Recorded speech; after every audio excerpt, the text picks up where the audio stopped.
Ganga TV ప్రేక్షకులకు సంక్రాంతి శుభాకాంక్షలు. భోగినాడు పిల్లలకు భోగిపళ్ళు పోస్తారు. అసలు ఈ భోగిపళ్ళు ఎందుకు పోస్తారో తెలుసా? పూర్వం బదరికావనంలో నరనారాయణులు ఇరువురు తపస్సు గావిస్తూ వారికి ఆకలి వేసినప్పుడు అక్కడ వనంలో ఉన్న రేగుపండ్లు తినేవారంట. అలా ఆ రేగుపండ్లకు బదరీ ఫలం అనే పేరు వచ్చింది. బదరీ ఫలం చాలా శ్రేష్టమైనదని పురాణాలు చెబుతున్నాయి.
సూర్యుని వలె ఎర్రగా ఉండే ఈ రేగుపండు పిల్లల మీద వేస్తే సూర్యుని ఆశీర్వాదం లభిస్తుందని పూర్వీకుల నమ్మకం.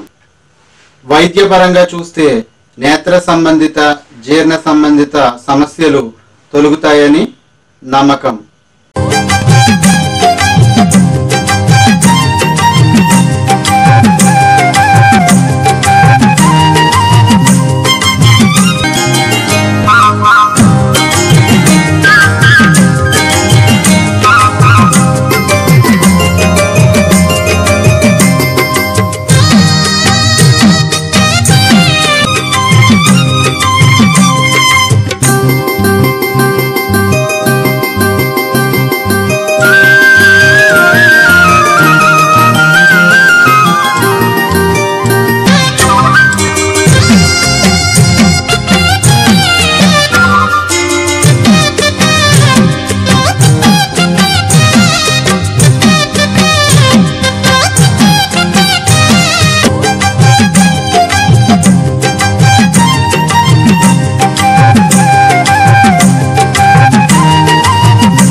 పిల్లలకు మొదటి సంవత్సరం నుండి సరి సంఖ్య కాకుండా బేసి సంఖ్య వచ్చేలా 11వ సంవత్సరం లేదా 9వ సంవత్సరం ఇలా 7వ సంవత్సరంతో ముగించడం జరుగుతుంది. ప్రారంభించడం కూడా సరి సంఖ్యతో కాకుండా బేసి సంఖ్య 1, 3, 5 ఇలా బేసి సంఖ్యలతో పిల్లలకు భోగి పళ్ళు పోయడం ప్రారంభిస్తారు.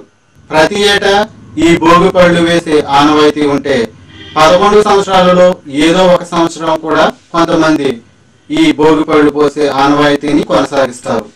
వారి స్తోమత కొద్దీ కొంతమంది 11 సంవత్సరాలు పోస్తారు, కొంతమంది ఏదో ఒక సంవత్సరం పోయడం జరుగుతుంది.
ఈ భోగి పళ్ళు పోసేటప్పుడు కావలసినవి రేగు పండ్లు, చిల్లర నాణేలు, పువ్వులు పిల్లలకు దిష్టిగా తీసి వేస్తారు.